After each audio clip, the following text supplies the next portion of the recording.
part of the reason why I wanted to do this as a paid workshop versus a just join me is that a lot of the resources that are actually out there about vintage costume jewelry are out of date. You wouldn't think that with as much going on in the World Wide Web that these types of materials wouldn't be out of date. But when you think of things that are like very collectors heavy, like my husband, I know I've talked about him once in a while. My husband's actually a film editor for a show called Collector's Call, which focuses on different kinds of collectors. And the reason why they go after big collections of certain people, like he's doing a show right now on Star Wars. I'm gonna let Margaret in.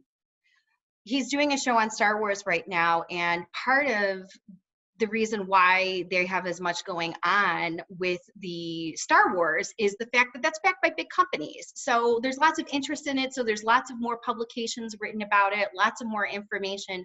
Unfortunately, a majority of the designers that we love and that we talk about when we talk about vintage jewelry, these companies are out of business. So they're not getting the support in order to have their pieces refeatured, which is why it's actually important to be able to give you a really good perspective on the reason why I chose the resources that I did for you, rather than just give you the list and just let you go off on your way. Hi, Margaret, how are you? I think we all love that background. We're all loving it. We are all loving it. I promise we will have some time to chat about all that. Here, I'm gonna let's take her off mute for just a second. That is a really great background. Thank you. Well, I was just going ahead and Inspired by Michelle. all you very, very creative. So we'll when we have our question and answer center, we'll talk more about that. So okay, here we go. Okay, so this workshop is truly devoted to helping you start an online and a print resource library to help you enjoy your collection more. And I promise that when we leave here, you're going to have a deeper appreciation for the pieces that you have, the ones that you would like to have, or even just the ones that you admire when you're either looking online or maybe when you visit antique fairs, malls, those types of places. And so there's just a quick few housekeeping things that I want to let you know. One, everybody can sit back and relax. You can enjoy your beverage. You don't need a pen and paper to enjoy this. There's going to be a replay that's going to be sent to you direct to your inbox. Leanne has outdone herself, and she has really created some beautiful PDFs with literally clickable links. So everything that I'm going to talk to you about, you'll have a visual reminder and you can click right on it and it'll take you to that resource. Have fun, and don't be afraid to write down your questions and stick around for chit chat afterwards, okay? So I'm really excited to be with a group of vintage jewelry lovers. This is the best. This is like the best of all worlds coming together. Okay, so here's what I'm going to tell you. It's one thing for you to wear your pieces. It's another thing to know the fun facts and to know about the history of them. And my sincere wish is that while I'm sharing with you the links, you can treat yourself to some of these books and carve out some time to be able to study and learn a little bit more about these treasures. And if you need some extra support when we're done with this, we do have some other opportunities. We've got some other things cooking up, some other online meetups planned and that type of stuff. So if you decide to start to dive into more of these things, there'll be an opportunity for us to get to know each other and get to know the pieces that we're interested in, or maybe that we've fallen in love with even more. And it's even more fun to do it when you have a study buddy to do it with. So people do collect vintage jewelry for all kinds of reasons, and those are not the reasons though that I'm going to focus on. But what I'm going to tell you is that I do have 5 really good reasons for why you should take the time to either invest in some books or spend some time with some online resources. Okay, the first of which is, I can't grant you 3 wishes like a genie, but some of your mysteries will be solved. I mean that most sincerely. When people post pictures of the pieces that they have in the Facebook group, and they post just one picture of front and the back of it, and I'm not trying to be rude and just blow them off and not answer them. A lot of research and a lot of identification, especially for those of you who are historians in their you really need a lot more to really accurately give people an answer as to why a piece is special or what went into making it or identifying it. So the resources that I'm giving you as you are trying to uncover your own mysteries, like if you fall in love with a designer, like I know many people do contact me or I do get to know them and they're like, oh, I found this piece at a flea market for 25 cents and it's signed Weiss on the back. What does that mean? So you might have a cursory, feeling of like what might be a particular designer that you like, or maybe your grandmother inherited, gave you something to inherit and was like, oh, I bought these all at a Sarah Coventry party. And you might have some clues, but the way that you can go about learning more is by looking at the books and the resources, and some of your own mysteries will be cleared up, which you'll feel much more confident about that than just taking a picture of stuff and sending to somebody and say, can you tell me what this is? It just doesn't really work that easy. The next is you will have a way better understanding of why these pieces are special and the value that goes along with them. Because all of these pieces are out of production, so we can't even go back to Crown Trafari, or we can't go back to Weiss, or we can't go back to Hobey and ask them, can you remake this for me, or give me the information even from your archives. There's really probably less than 5 companies that you can go back to that have a long vintage history that would even be able to take the time of day to even tell you these pieces are in their archives. The next, you'll be way better equipped to add pieces to your collection once you learn a little bit more about the things that you like and the reasons why you like them. And there's a lot of information out there, so you will make better decisions in a more cost efficient, more time efficient, and in a better opportunity to be able to look in more places to add to your collection or to preserve the collection that you have. That's what I always remind people, that taking care of your collection and having an appreciation for what's actually in it, it'll be easier to work with your insurance people. It'll be more easy to pass it on to other people when you don't know what to do with your collection down the road. So keep that in mind. And this is just a great opportunity to deepen your appreciation of what you already have. So I have put together a list of books and online resources for you, but I'm going to start off right away by showing you why the books that I'm telling you about are more fun and why you might not want to take an opportunity. Of course, I'm looking here and seeing what happened to, I told you that this was going to happen, that right after I figured out, oh no, don't do that. Oh, I cannot minimize it. All right, let me see if oh, here we go. Let's see if I can share. Oh my goodness. I told you it was going to be a learning experience for Veronica too. All right. Where is my sheet here? Oh, I had this fun Juliana book that I wanted to show you, that if you do go online on Amazon on the Amazon website, I don't know why it won't pull it up here, but there is a Juliana book by Ann Pittman that is going for $965. For those of you who know who Juliana Jewelry, I can't even tell you that there's a 3-piece set of Juliana Jewelry that's going for more than the book that's by Ann Pittman. And if you go on eBay and you look for it, it's going for $650. We're talking about a book here. We're not talking about the Bible or anything else like that. The point is, this book by Ann Pittman was in such limited release and such limited quantity of it that it's a very, very expensive book, and very many people don't even think that it's the best book out there about Juliana Jewelry. So before you run out and you look at all the books that I'm talking to you about, that you don't need to invest a ton in getting books to actually learn. Okay, so none of the books that I'm talking to you about are that pricey, but let's go ahead and take a look at what I do have for you, which is, let's see if I can show you this. This is, if everyone can see that I am sharing my screen, you're going to get a PDF copy of the books that are mentioned here. And I'm actually going to give you a very quick cursory overview only sticking to 3 reasons because you really well enjoy looking at all of these books. And then don't worry, like I said, you do not have to run off to go and buy these books right now or anything. You're going to get a PDF with links that are on here. And these are all connected to Amazon. There are some little affiliate links, but we don't get very much for them. But there are other places that you can find them at.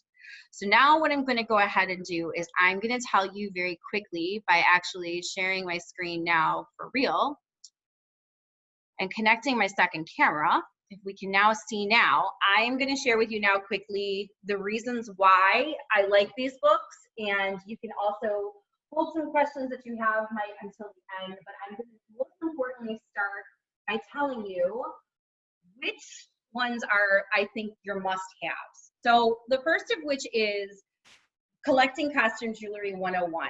And I'm telling you right off the bat, the reason why this book is great is because it's easy to use. It has a lot of great pictures, and it has a nice overview of all the popular designers that we talk about at VMM.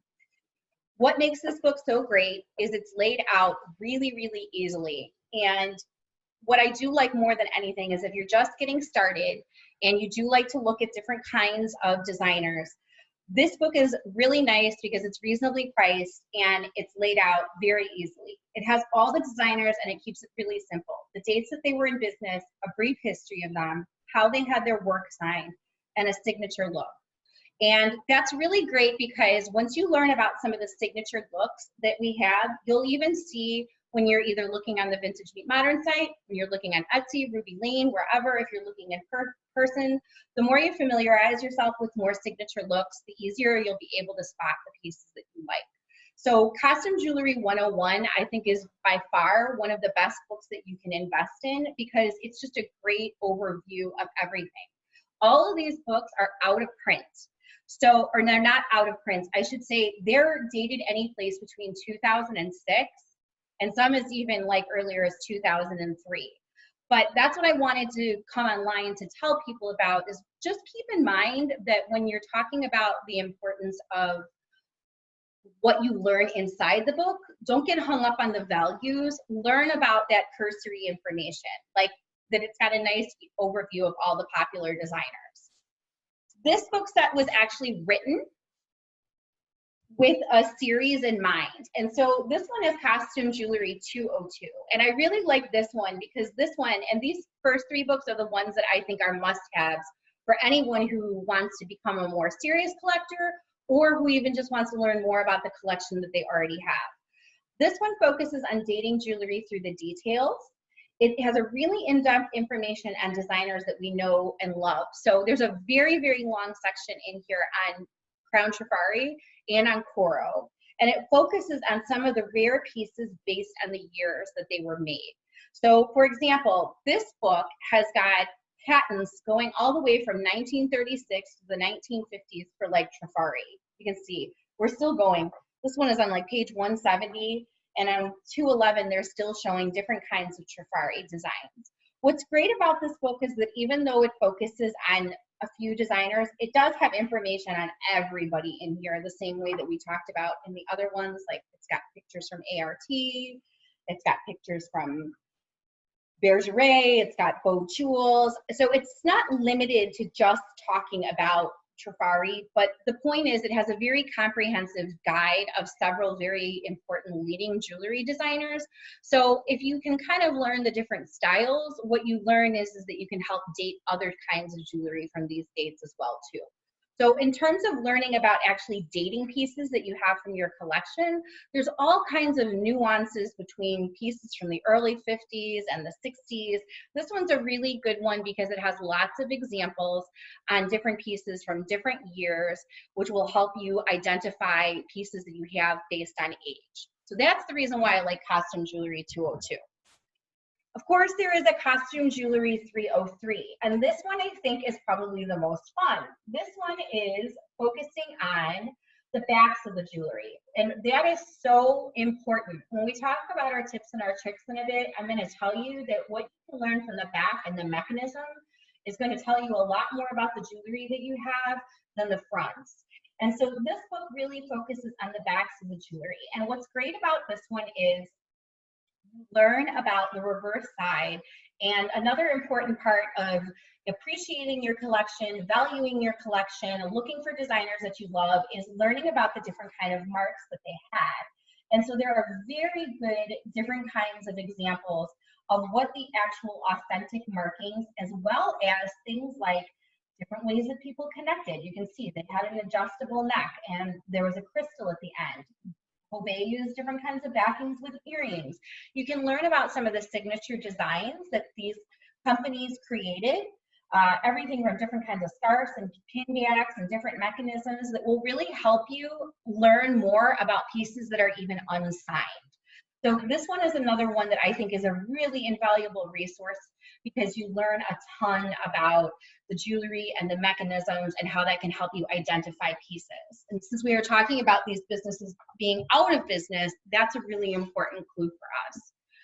Okay, this one is Mormon's costume jewelry. And this one I like because it is the most up to date in terms of an overview.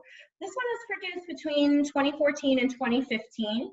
It does a really nice job summarizing different designers. It talks about the fashion influence and trends that affected those designers during different decades. And the side note is that this author is Pamela Wiggins. Pamela Wiggins is actually a pretty important person in the historian and the collecting costume jewelry world. She is one half of the dynamic duo that runs the website Costume Jewelers International, which I'll talk about when I talk about online resources. She also has a Ruby Lane shop, and her husband also is a photographer, and she does a really nice job. You know, you can see here's a nice example of some of those bezel set necklaces that we get here at Vintage Meet Modern. This one's nice because it has a nice overview of the different decades and how the jewelry was designed during the different decades, and then it also has a very nice overview of famous designers that we know and then some of their works. So this is another really good one, and if you're looking for something that is way more up to date than some of the books that I just showed you, you'll really enjoy this one a lot. This one's also very reasonably priced. Okay, next up, this one I always threaten my children with because it weighs about 15 pounds. No, I'm not kidding you. So we're talking a lot about, you can see how thick this book is. I talk about this one a lot. This is the Vintage Napier Company book, and this one is awesome. It's an awesome book.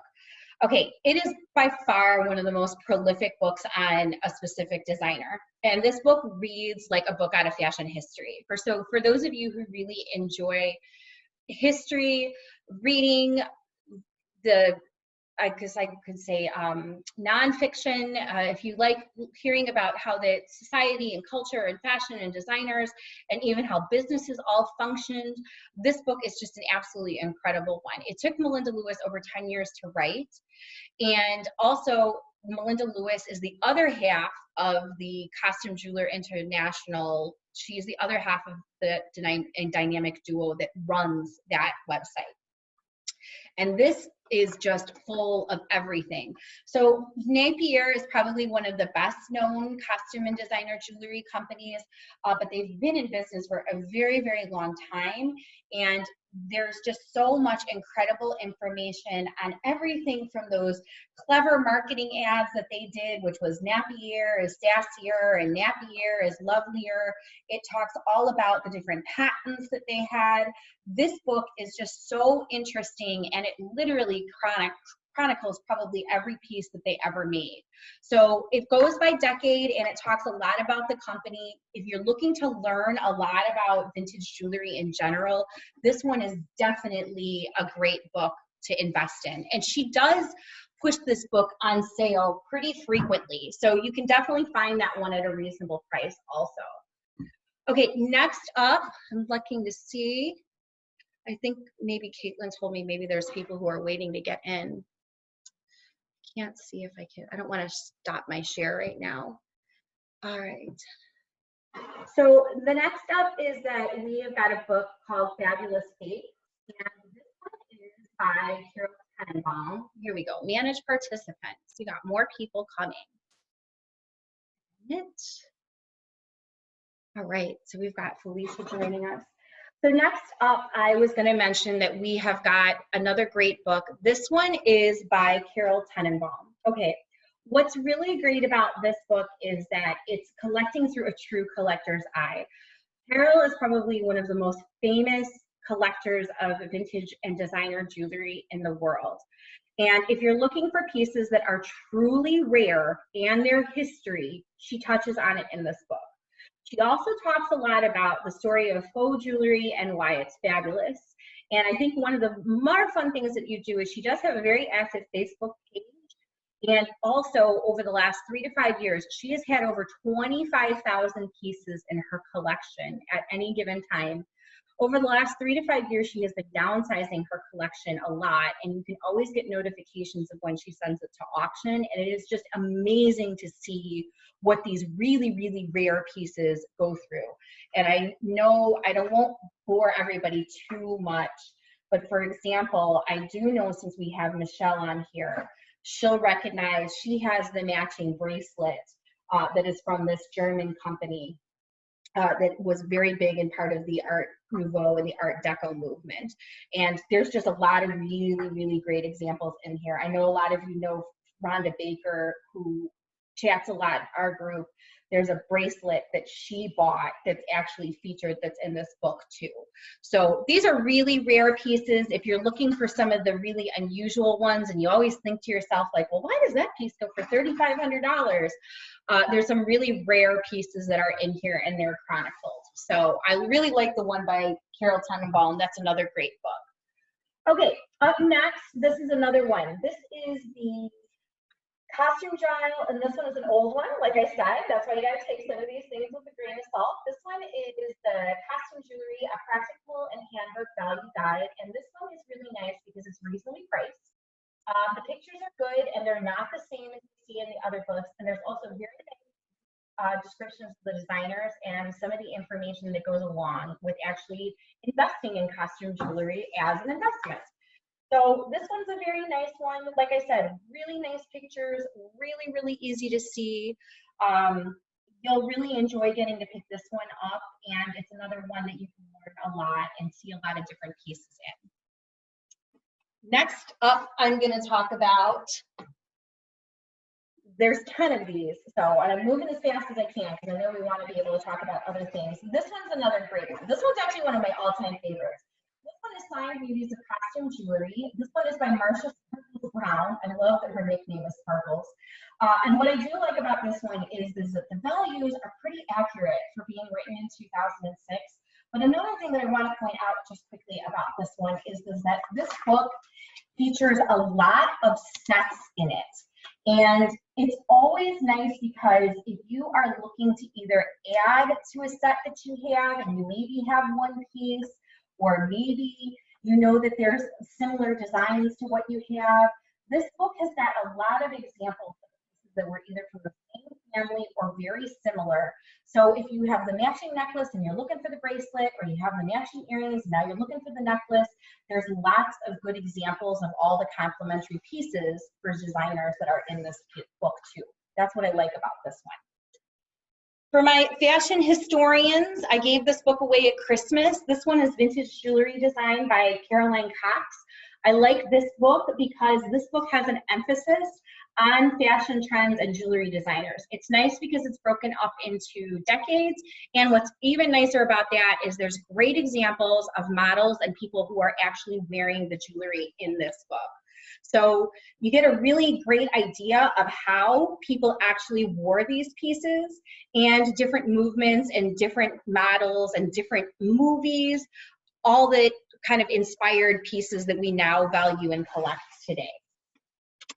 I know a lot of people have been asking about this one. This is the book that got it started for me. This is the Kenneth J. Lane Faking It book. If you look up here real close to the top, we have a pair of earrings from Vintage Meet Modern that are actually just like the shell that is on the cover. This is a signed copy of his book from Kenneth J. Lane.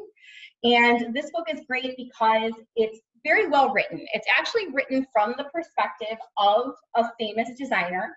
It covers both his inspiration behind the designs and the pieces, and it shows example of real women who love KJL, including Jacqueline Kennedy, Barbara Bush, lots of famous women, Diana Veerland, lots of people that wore his famous pieces.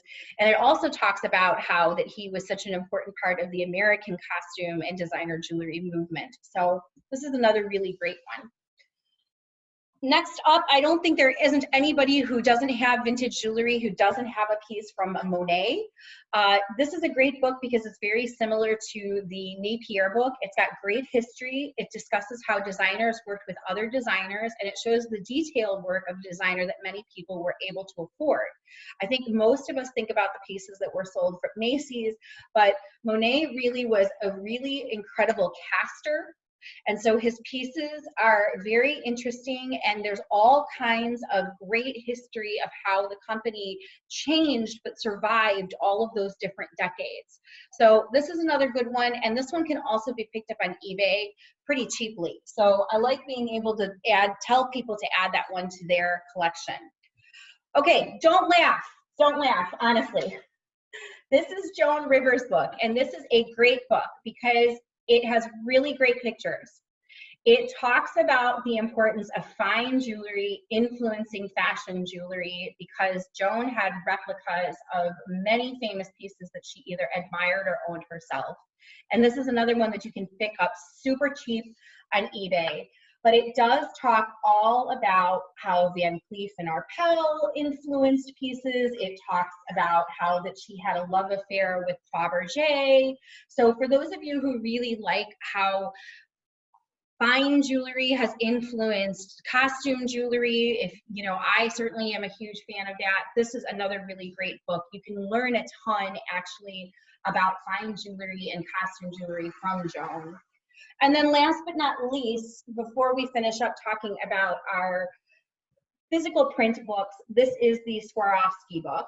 And I like this one because it talks a lot, I have it back here. I like this one because it talks a lot about the importance of Swarovski as a contributor because he made the supplies for so many different people. So we wouldn't know Weiss jewelry and Signer jewelry and Kenneth J. Lane jewelry and Kramer jewelry had it not been for Swarovski, because they were the ones that provided all of the rhinestones and crystals. And so there's a lot of talks about the patents, how the stones were made, lots of great information, even though this is a fun coffee table book, on the history of the Swarovski family and their contribution to working with different kinds of designers. And so it's a nice mix between learning about Swarovski and then learning about how different companies use these materials. And so this is another really fun one. It's a great book, and it just is packed kind of all sorts of information, just tons. Okay, that was a lot. Hi, Felicia. So I hope that you all learned a little bit of something. And also, I want you all to know that all the links to all the books are all going to be in the PDF that you get. So there's so much to learn in them. And I know we have a lot of people here. I see a lot of people with books in the backgrounds and everything like that. I don't want you to be intimidated by them though also. Like I said, if you even want to dabble in things a little bit more seriously, get the first ones. Get the Collecting 101, the 202, and the 303, because those just have a very nice overview about why pieces are valued in general. And it also has a very nice overview with information related to some of these designers that we love. Now, let's talk a little bit about online resources before we can have some fun. So online resources, and I want to give you more of an opportunity to be able to have some fun. I'm looking here, we've got, Leanne has also created a page that has a connection to all of the online resources also. And I'm not going to click on all of these because I don't want you to go click happy having to go back and forth between screens, but I am going to tell you that the reason why I wanted to have a cautionary tale put up about online resources is because, one, they can be a black hole. Two, they can have a lot of people who are not educated be on the forums, and they don't know the difference because many of them are just antique dealers who are just trying to make money. So they will just comment on anything and everything. And some of these sites are better for just studying and looking at pictures than they are about necessarily being able to learn a lot of information. But I do want to let you know that there are some great sites that can really help you solve some of those mysteries that I was talking about. So for example, there is an entire site that is dedicated to Coro patents. So if you have a patent number from something and you think that it's from Coro, that is another great one to go on. There is also a company that is also a vintage jewelry seller, but they are also passionate collectors of Judy Lee jewelry. And if you click on that link, it will take you to their website, but they also have catalogs of all the Judy Lee jewelry that had been put out. And Judy Lee jewelry also was sold at home parties. So that's kind of another fun one that a lot of people really identify with. There's a Trifari collection, and the way that that Napier book is, there has never been anybody who has come out with a book that has been dedicated just to Trifari, even though it's probably one of the most famous and most coveted collectible type of vintage jewelry. That website, if you click the link to it, is another great one because you can learn a lot about Trifari and you can see a lot about the rare Trifari designs as well. In terms of Facebook, there are two very good groups. There's a vintage and antique costume jewelry study group. And I like going in there because it has over 23,000 members in it. And if you don't get overwhelmed, you can literally see that people collect every kind of vintage and antique jewelry under the sun. Yesterday, there was somebody who showed off her entire collection of Russian painted enamel brooches, and she must have had 60 of them. So even though we focus on different kinds of jewelry here at Vintage Meet Modern, I always kind of curate our collection based on what people want to wear and what they fall in love with. There is literally every kind of jewelry in the sun there. So if you have something that's really tugging at you, you can always post a picture in that group, and chances are someone will answer and tell you that they have something similar. So that's another really good one also. Now, let's talk about the ones that I find to be the two most valuable that are free resources that you can learn a lot on. The first of which is if you click through and you click on Pinterest. I love to remind people that when you're just getting started, go on Pinterest and just type in vintage jewelry ads. As you can see here, you can get a very good idea of what era, what decade, what year pieces were made just by studying the advertisements, which is sometimes cheaper, faster, and easier than looking in the book to see if it's even a book piece. But there are literally different kinds. And so I always suggest to people, if you have a piece from Kramer or if you really love vintage Crown Trifari, just type in on Pinterest, vintage Crown Trifari jewelry ads, vintage Coro jewelry ads. Not only will you learn a lot, you'll get to see some great details related to the photographs of these pieces. So it's a really great resource. Also, these are accurate advertisements. This isn't someone's personal opinion. These were things that were produced by these companies. And since these people are out of business, this is like getting to see a window into the designs that they made, as well as how they were marketing it during different eras. So you can also get a great look at the different kinds of materials that they were making, which is pretty awesome too. So I definitely strongly suggest that if you're going to click on the workshop links, use Pinterest as an education tool and not fall down a rabbit hole looking at interior design things like I do. The next up is I had mentioned CJCI. And I mentioned CJCI and two of the women who are the founding members of it, which are Melinda Lewis and Pamela Wiggins. They're two of the authors of the books that I recommend, but this is also the official website of the Costume Jewelry Collectors International. This is a great website because it has a Facebook fan page, it has a Costume Jewelry Collectors Bazaar, they do have a Twitter page, but also they do events. I've actually gone to the conventions. They're a lot of fun. They're hosted in Rhode Island, which is actually considered the jewelry capital of the US, although there was going to be a convention this year, but due to coronavirus, they have postponed it to 2021. But you can go and you can hear about all kinds of lecturers and all kinds of information if you really want to learn and meet other people that love vintage jewelry as much as we do.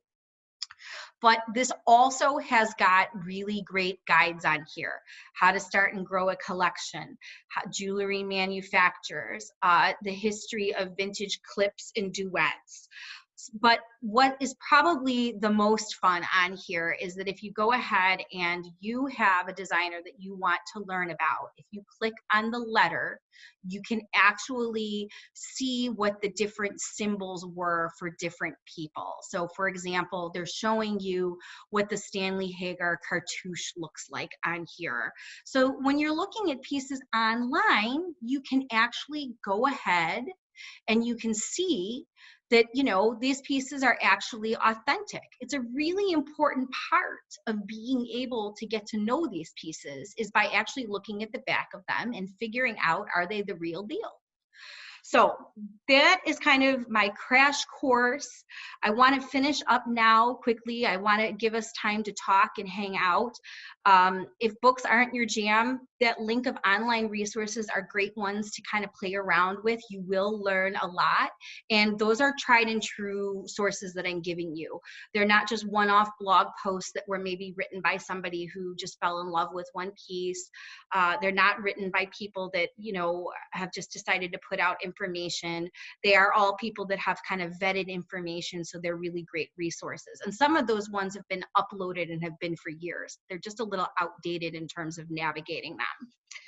So those are the fun ones. Now let's finish up here by, let me see if I can, I think the lovely Leanne, those were our quick tips. I'm looking to see. So these are our quick tips that we're going to end with here. Okay.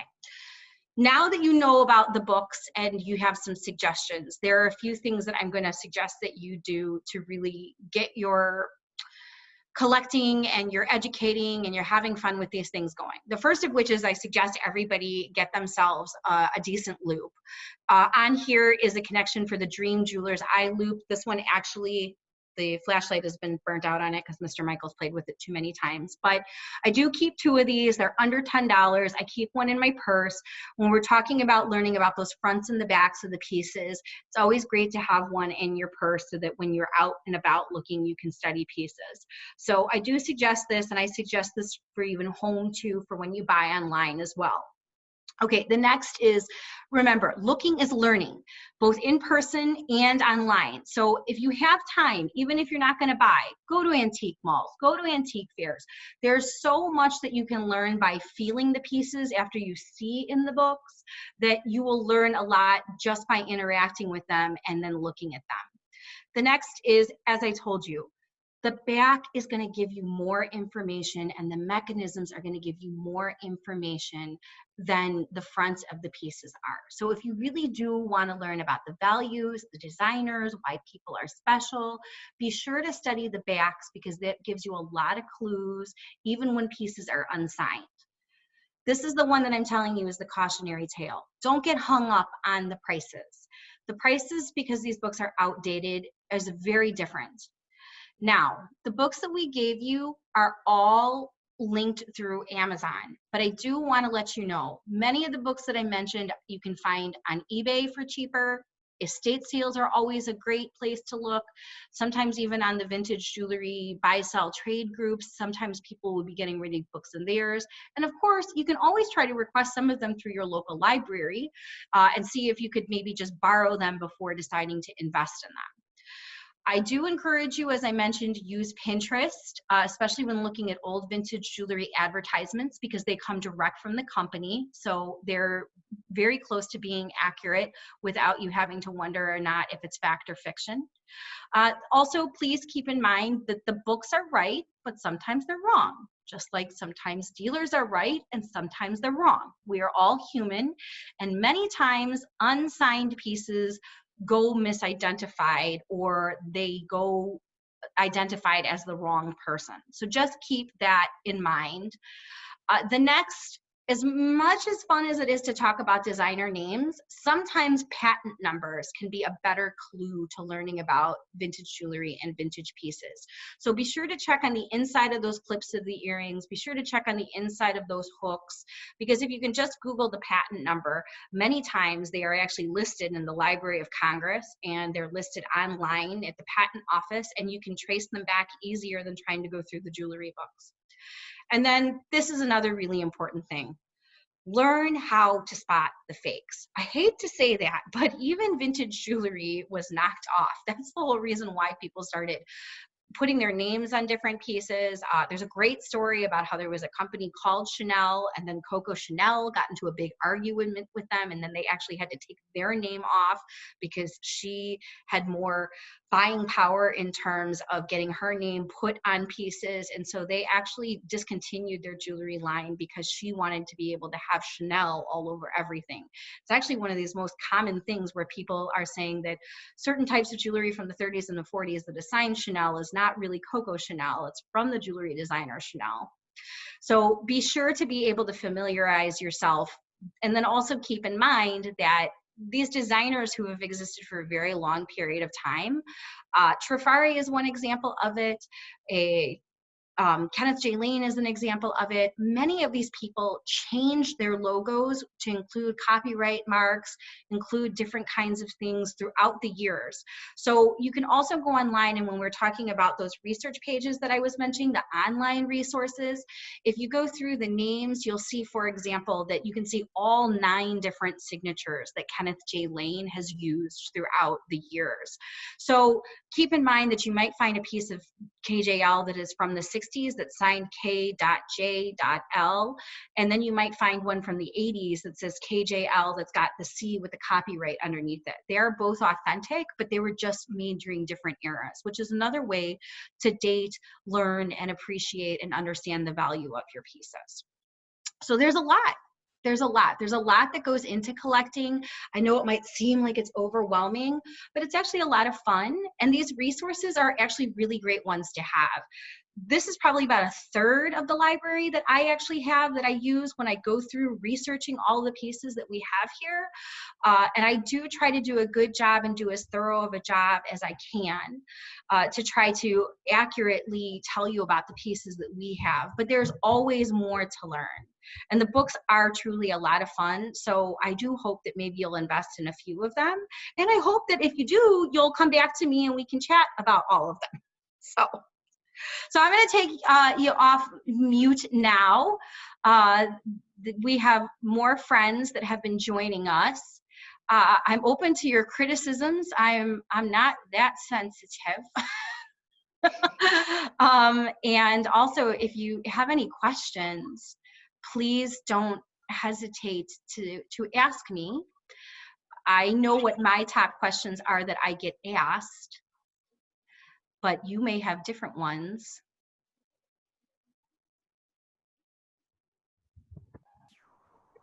All right, so there we go. So who's got questions? Does anybody have any questions?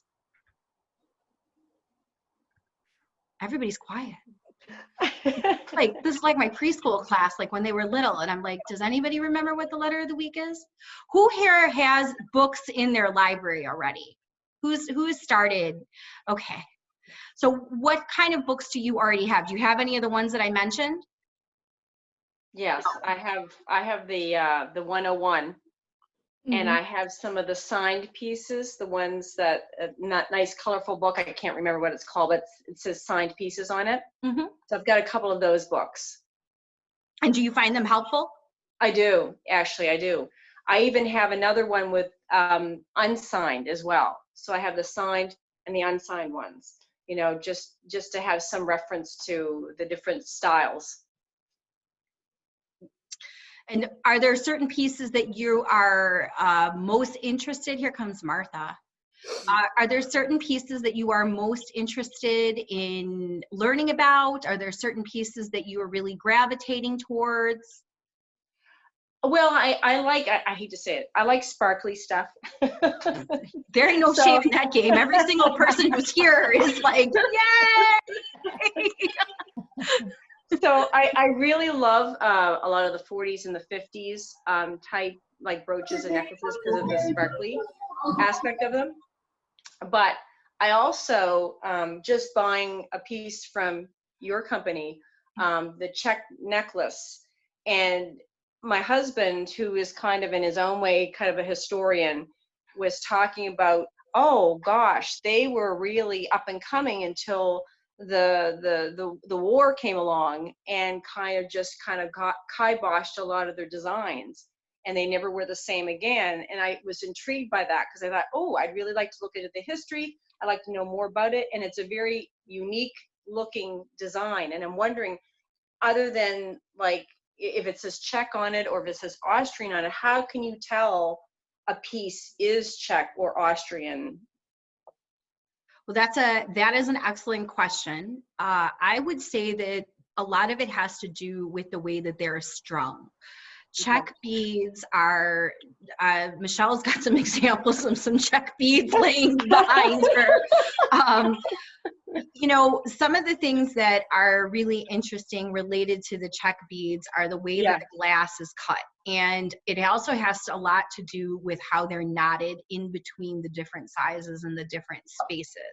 Okay. Many times, a lot of those, there's two different things that I would say are most frequently related to the history of the vintage Czech necklaces, the jet beads, and then the pieces that are bezel set. And what has to do with that is the way that the setting is. Those collet set ones, the collet setting refers to the bezel set that has usually the prongs that are up. They look a little dog tooth. They've got the points to them versus having, you know, something that's a little bit square or something. But usually they're set in 4 different places across it, and it's got the faceting. But if you look at the back of the Czech or the Austro-Hungarian necklaces, the point goes towards the back. So commonly with the American rhinestones, with the bezel set jewelry, you'll notice that it's a flat cut rhinestone on the top and it's a flat cut rhinestone on the back. The back is still faceted, but it doesn't have the point the same way that it does. Now, with the Czech bead necklaces that are very popular with the collectors, I mean, anybody else here besides me a huge Downton Abbey fan? Or watches Miss Fisher's Murders, or watches really any of those. You know, they all have the long Czech necklaces on. And that's where I'm saying there's an example of that beadwork. It is very tightly strung with a nice big knot in between even the smallest of the beads. And the reason being is that was just a technique that they used versus here where we weren't using. It wasn't really until the 30s and the 40s here that we were stringing jewelry differently. Whereas going back all the way to the 1890s, they were stringing those pieces. Now, I think probably one of the most interesting things about it is the quality of the glass and the crystal that they use. The more you hang out, for lack of a better way of putting it, for the more you hang out and the more that you touch the glass, you're gonna see that the quality of it is closest to crystal versus synthetic glass that American designers used here. And that I would say is probably the biggest difference. And so that if you find one of those, for example, Czech tassel necklaces and the beads are opaque versus clear, you can tell that's the quality of a bead that was made there. But the interesting thing is just what you pointed out at the very beginning of your question and or this discussion was that when the war came along, and this was not so much of a luxury for them to be able to make anymore, that technique sort of disappeared. So you also see a very difference in the style of jewelry produced by Czech. You also see that they signed things more Czecho instead of Czechoslovakia when they did have a designer, a sign that came up later. That's not to say that they still didn't make the crystals. We just don't see the same type of jewelry that they made through the 1910s, 1920s, and 1930s that we did when later they were only making the stones and then providing them. Because some of those stones they still did provide, but then remember we had this huge resurgence of jewelry from Western Germany post-war in the late 1940s, 1950s, and that's because of the contracts that we had with them post-World War II. That's why why Western Germany jewelry became so popular, but very high quality pieces. I mean, very nice findings, workmanship. If you've ever studied Miriam Haskell, I'm sorry if I'm going off on a tangent. You know, Miriam Haskell was known for her Russian gilt finish. That was a technique. The Germans understood the Russian technique. They copied it with their filigree findings. And so you saw this transition of how different people and different places imported jewelry and then brought it to the US. Fascinating. Thank you. That was probably more than you wanted to know. No, hey, no, any little bit. So this, I will say, our group, so Michelle has been probably one of the longest members of the Style Society here. Felicia's been in the group for quite some time. I know that we've had Margaret. Julie, you've been on and off more active than not, but you've been in the group for a long time. I will say this as somebody who has curated the collection both online and done it in person. We are seeing a very large resurgence amongst you collectors and people who are just interested in learning related to the Art Deco era and related to European jewelry, which is funny because 5 years ago, I couldn't have given away a delicate Art Deco necklace in the group. No, everybody wanted everything, but they wanted Givenchy Couture, 1980s Christian Dior, the bigger, the better, the bolder. And now I am seeing a huge flip-flop again where people want dainty Art Deco necklaces. They want lavalier styles. They want more delicate, more feminine bracelets. So our company tries to pick pieces based on what we know that you're naturally gravitating towards, because I work with a lot of people who are actually retired antique dealers who just don't want the overstock anymore. And now I can tell, now with coronavirus going on, I am getting calls every single day asking, do I want stuff? So now's the time to speak up if you are collecting anything or if you want to learn about something. Get my list out. So we definitely have an opportunity for show and tell. So who else do we have that has some questions or just comments? You know, I want to go ahead and I want to just open up the floor. And I want to learn about all of you. I mean, we've got so many other people. So Felicia, you kind of came in late and told us. Felicia, where are you from? Go ahead and introduce yourself to everybody. Good evening. My name is Felicia. I am from Charles, South Carolina. I could not get the password to work. It kept saying it was the incorrect password, so that's why I was late getting in. But I'm from South Carolina. Enjoy being a part of the group. I've learned so much about jewelry, and it's kind of fun seeing what everyone's choices are, what people likes are. You can look at some of the pieces and say, well, hey, I think Michelle would like that, or Miss Rhonda would like that, and it's a pretty neat group. I look forward to getting on Facebook just to see what jewelry is out there, what everyone is wearing, seeing the scale in her brooches. It's been a lot of fun for me. One of the reasons why I actually get on Facebook is to be a part of this group. And I have to share with you, I haven't gotten it yet, but you shared a post where they had the Diane Carroll auction. Yeah. I participated and got some of her pieces. Oh, wow. And I cannot wait to share them with you when I get them. Because of the COVID-19, they weren't able to ship them. But when I get my pieces, I plan to share it with the group. And that experience would not have been possible without being a part of the vintage modern society, because I hadn't seen that advertisement for the auction. So that's one of the cool things about being a part, is because everyone shares different things and you're able to learn more. And that was an experience I would not have had. And it came about all for me being a part of VMM. So I'm really excited about sharing that with you all. So we're excited for you. Auctions can be intense. I'm not allowed to go to auctions anymore. I'm very heavy with my typing, and I'm very heavy with my paddles. So but yeah, that's great.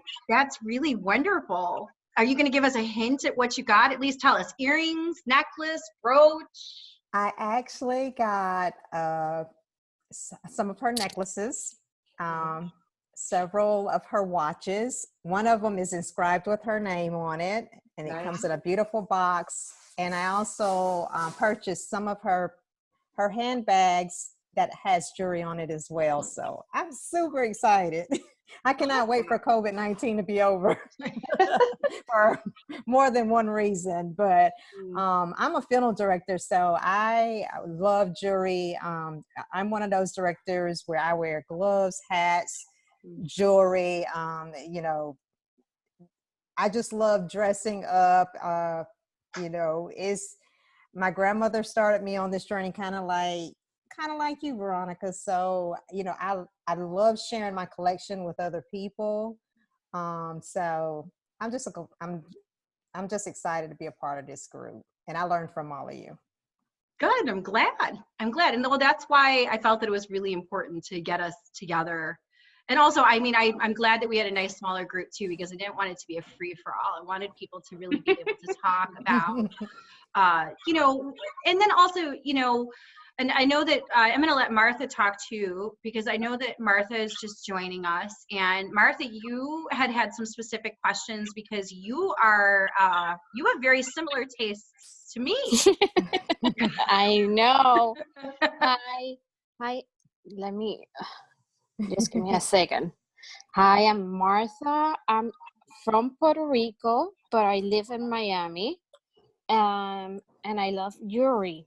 As I posted yesterday, my grandma is the one that got me in this. So I love this. And as I said before, I love Chanel. I love uh, Carolina Herrera, which is one of my precious woman in life.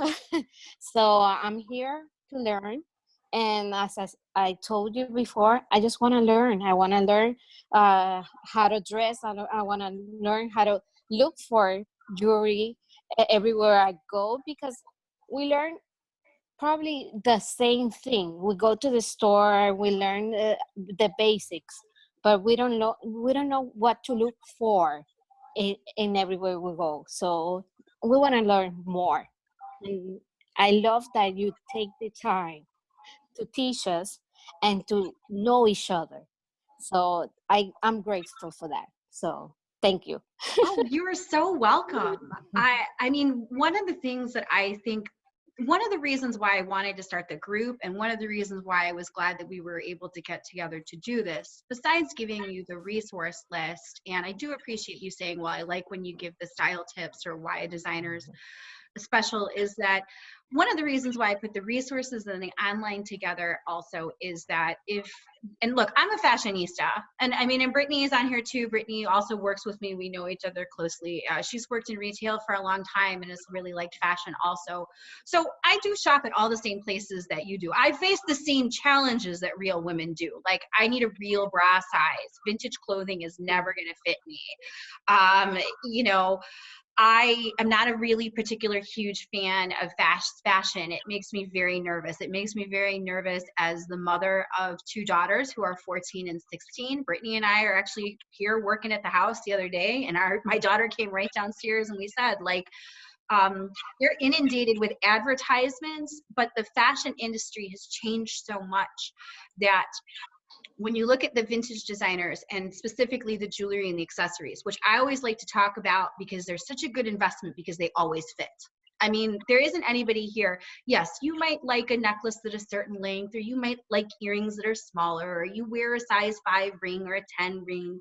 But what I do like to point out to people is that you don't have to struggle with, does a size small look appropriate on me? And all the other girls are wearing a size small. And does this look appropriate? I mean, no, the jewelry looks appropriate on you because it fits you. So when we study these designers and some of these books that I referenced, the ones that have got great history and great stories in them is that it talks about, for example, how that Christian Dior met with Swarovski. They decided that this was going to be an empowering change in the 1950s as the economy came back after World War II, and that they wanted to do something that was moving away from the boxy silhouettes to celebrate the woman.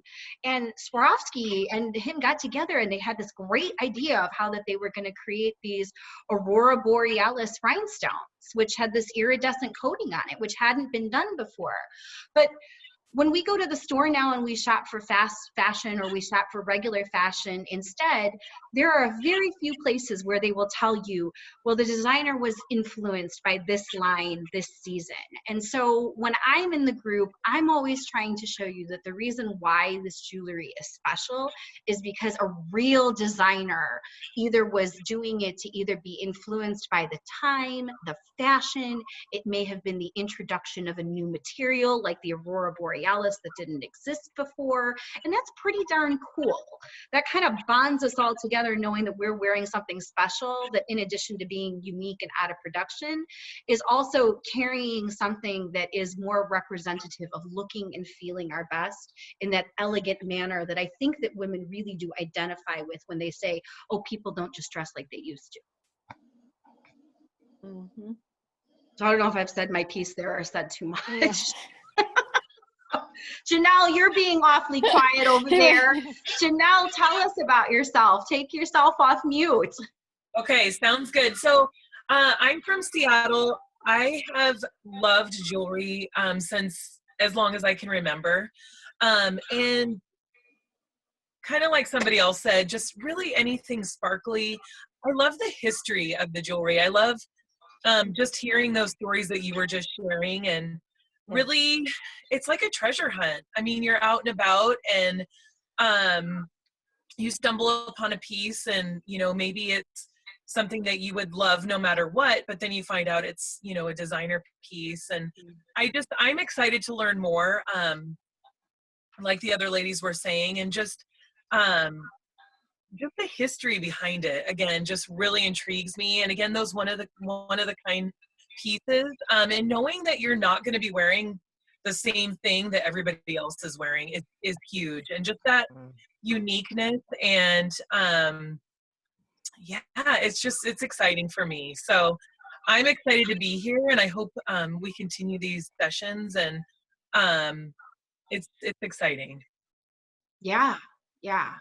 So does anybody let's open this up. Margaret, too, I know that you're on there also. So let's just kind of open this also up, and I'm wondering, who has a favorite designer? I know Martha just mentioned Chanel. That's one of my favorites too. But who has a favorite designer on here that they either want to learn more about, or who has a designer that it's their tried and true? They love it. They look for it everywhere they go. Let's start with Michelle, because she's up in my top corner. Actually, I really love Joseph's of Hollywood, because I started getting vintage jewelry when I was a child.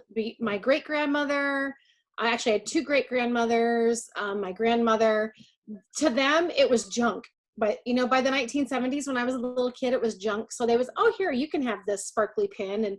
But the first piece I ever bought myself, and I didn't realize it, I bought it at a flea market, and it was a Joseph's of Hollywood. They had done reproductions of some of their Hollywood film pieces, and it was Myrna Loy's wedding ring set from The Thin Man. Oh, and wow. I saw this because it was gold and it had a ruby colored stone in the middle, and the rhinestones, and my birthstone was ruby. And my mom said, oh, that would be neat because it looks like your birthstone. And I loved it, and I bought it. And when I took the box apart, there was a card in with it, and it told the story. And then I was like, I have to see this movie. And so we found it on VHS, and I watched the movie, and oh my gosh. And so that's one of I really love theirs. And they're actually selling pieces on their website. And if you get lucky, every once in a while, they're doing the repros of they're pieces that were in Hollywood films, and they tell you what films and who Oh, wore wow. them. And there's a Joan Crawford piece they've got right now for sale that I really want. And So 2 years ago, when I went to the costume jewelry convention, because like I said, do go on that CGA website and sign up for their updates. If you do want to go party with like costume and vintage jewelry people, they're my people and they're your people. But Tina Joseph was there, and her daughter was there also, and they had brought a large collection of the jewelry that had been featured in the movies. And then, interestingly enough, Mr. Vintage Meet Modern, he was the head film editor for when they did the big auction for the Joseph family through Strange Inheritance, and my husband was the editor for that one. So he was so funny. He came home and he goes, "I think you might know who these people are. I'm doing it. They did a lot of movie for jewelries in like the 40s and the 50s." And I was like, "What do you mean Tina Joseph?" And I'm like, "This woman who's in this picture with me at the convention." So, so yeah, so it is a lot of fun. So how about you, Gail? I know you mentioned that you are becoming a Czech jewelry fan. Are there any other, besides sparkly? Well, I'm originally from Canada, so one of the designers that my mother, how I started it was, my mother had a piece of Sherman jewelry. Yes. And she has this beautiful pin with the matching earrings. Well, one of the earrings she had lost. She'd worn them. She had lost one of the earrings. But ever since then, I loved that style. And I've gotten a few pieces, but since I've been living in the States, I really have, I don't often see Sherman in the States here. But I haven't really been avidly looking for them here anyways. But that aside, I like the other things, like I like Weiss. I like, actually, believe it or not, I also like Vandel, which is not sparkly, but it's so unique in the structure of how they would do some of their pins and how they would put the gold plating with some of the other different metals. And so I found that really kind of pretty. And if I come across one every once in a while, I'll see one like at a flea market or something, and I'll pick that up, so as long as it's in reasonably good condition.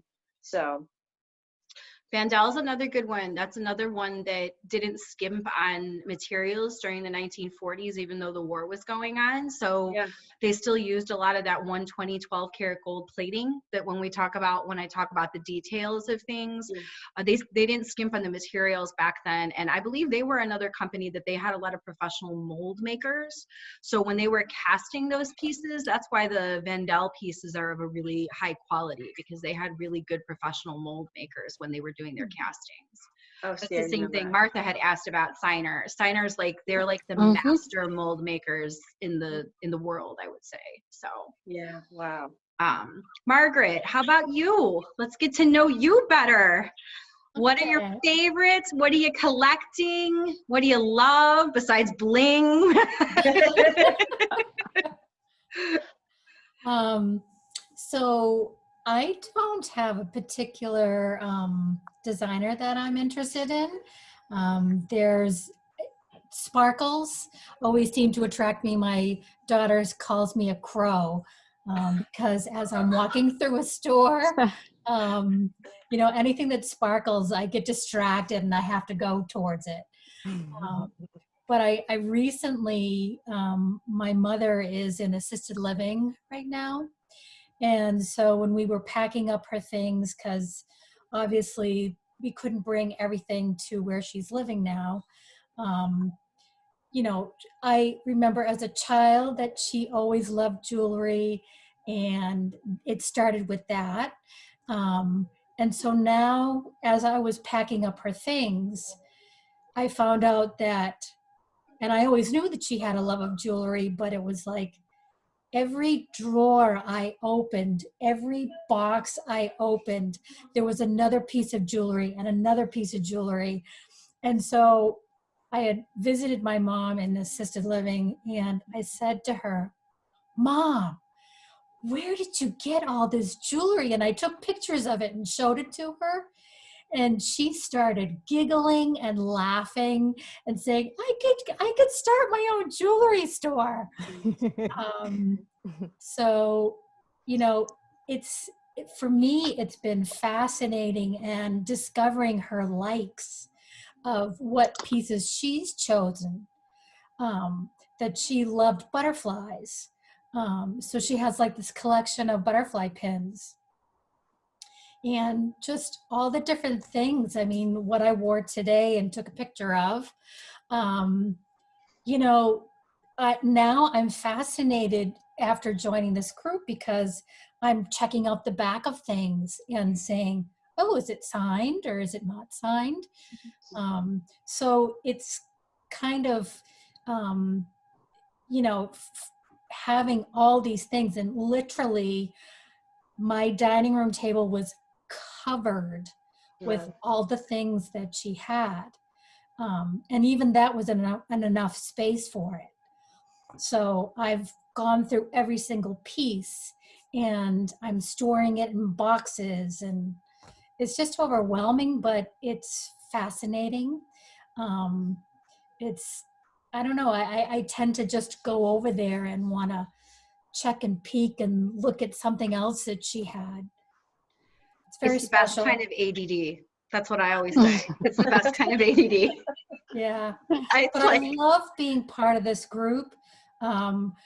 When you've commented, I feel like, wow, she complimented me, you know. So I feel really good about that. And the fact that all these women that are on this group are passionate about jewelry, I love it.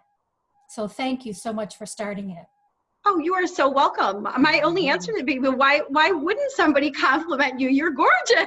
You know, I mean, why with a smile like that, you don't even have to wear jewelry. I mean, like, one quick comment though related to your necklace today though, speaking of history and learning, Diane Love was a very famous designer who also did a lot of very modernist style pieces with that white enamel from Crown Trifari. So I think we could probably do a little digging and find out what designer worked for Crown Trifari at that time that was part of that modernist movement. So that's kind of another fun thing.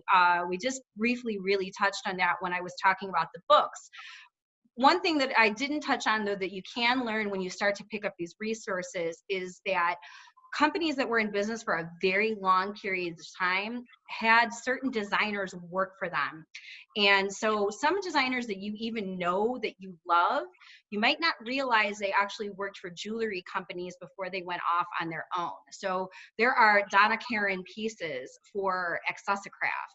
There are Donald Standard pieces for Accessicraft. There is Anne Klein Couture before she was Anne Klein, the fashion designer, with her own jewelry line. And I'm sorry if I just hijacked you, Margaret. You made me think of that when I was talking about those designers. I think there's another really good example of that.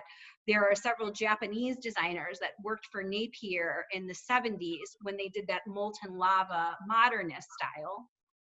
And then also, another important thing to keep in mind is that certain jewelry designers worked for other jewelers before they went off and they had their own lines. So as well as several jewelry companies folded and then wound up having to go work for other well-designed designers like Coro and Napier. Some of these people who couldn't make it on their own for financial reasons then wound up because they still had skills and talents that would either be related to settings, mold making, composition design. They would go and they would work for other designers that were still in business. So there's a lot of interesting little nuggets that you can learn by reading about the histories of these companies too. The businesswoman in me can geek out all day long about how many of these people were able to sustain themselves by buying materials either in bulk. Many very well-known designers that you actually know that are still in business today actually produce designs for other companies. So Martha, I know we're both Signer girls. There's a couple other Signer girls on here. Signer actually makes the designs for Anne Klein, Ann Taylor, J. Crew, Joan Rivers. They make all of those molds and then they outsource the molds to China or to other places, but the commissions of the mold making in order to make those pieces, even when they're commissioned for QVC, usually get made by the master mold maker by a signer that's still in New York. Okay. Side note, Steiner is actually really interesting because they were able to stay in business during World War II because they hired a dentist to make their molds when their mold maker left, because he knew how to make molds from casting teeth.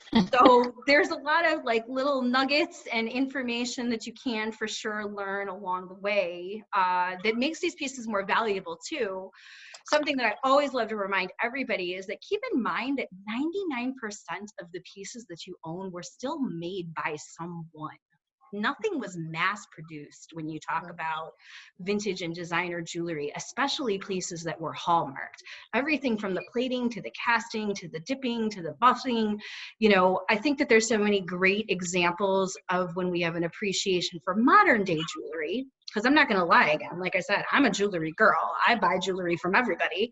That when we see these pieces where somebody will say, oh, this is so monumentous. This 20-year-old designer is buffing everything by hand. And, you know, I'm sitting here going, but that is true. But a lot of the American costume jewelry that we start, when we compare it to the other pieces that you can buy mass produced, even at places that we like, and I'm all for mixing high and low together, you're still buying something of a superior quality because it was made by hand, it was inspected by hand, the materials weren't mass produced, they were made from better materials. I would say the only downfall, if we're going to talk about it being Earth Month, is that, you know, a lot of these companies had a hard time keeping up because of environmental reasons. There was not as much water filtration, things that shut companies down today, and those types of things. But you do buy things that are of a very high quality. The knotting of the beads is an example. The hand setting of stones is an example. The foil backing, you know, even the foil backing was put on by hand on these rhinestones when they were cut and when they were cut. So a lot of appreciation for having you here and just investing in any of these pieces or even rewearing them, because you're breathing life into something that was still a backbone of small business and America and American fashion. So, Julia, again, I went off on another tangent. I'm sorry. Tell us about what your favorite designer is, or what you're collecting, or what you gravitate towards. Yes. I don't have I need a direction. That's why I'm here. I like everything a little too much. I am very drawn to acrostics, you know, the jewelry that spells out anything that was Victorian and Georgian and Edwardian. Both of my grandmothers, who were very, very, very different women, one Native American and one German, and they got, I didn't know this until one of them passed away, but they actually had matching those little circular brooches that you could get in the 60s and 70s with the birthstone rings. And they each had one with all their grandchildren. And I have both of them now.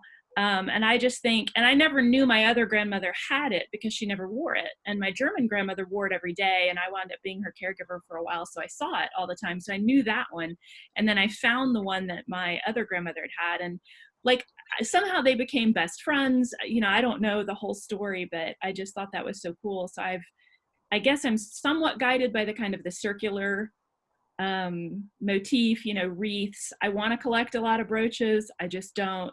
You know, if I just let myself go, I would just collect anything that, you know, glittered. And I kind of want to have a theme, but I don't know what my theme is. I do like animals, so I like the Kenneth J. Lane, his leopards and things like that. But I had a red one, and then I felt really bad because I wore it to work, and I had the red leopard. It's a VMM, and somebody was like, "Was that leopard scalded?"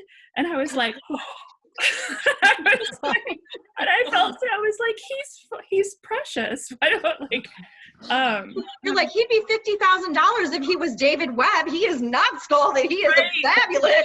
Thank you. I was like, if I didn't bring up the black and white one, you wouldn't have said that. But so I don't know. I like a lot of stuff. I did before the virus shut everything. I go to all the thrift stores. We have a ton of fantastic antique malls in Atlanta, and I hit them all.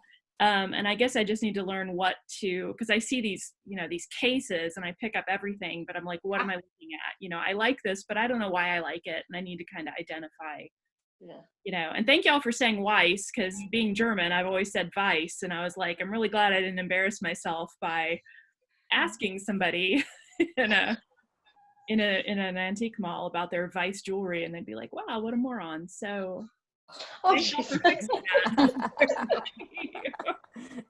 Well, Brittany, you are on the team here, but you're a jewelry lover. You tell us about what you love, because you get to see it from a different perspective.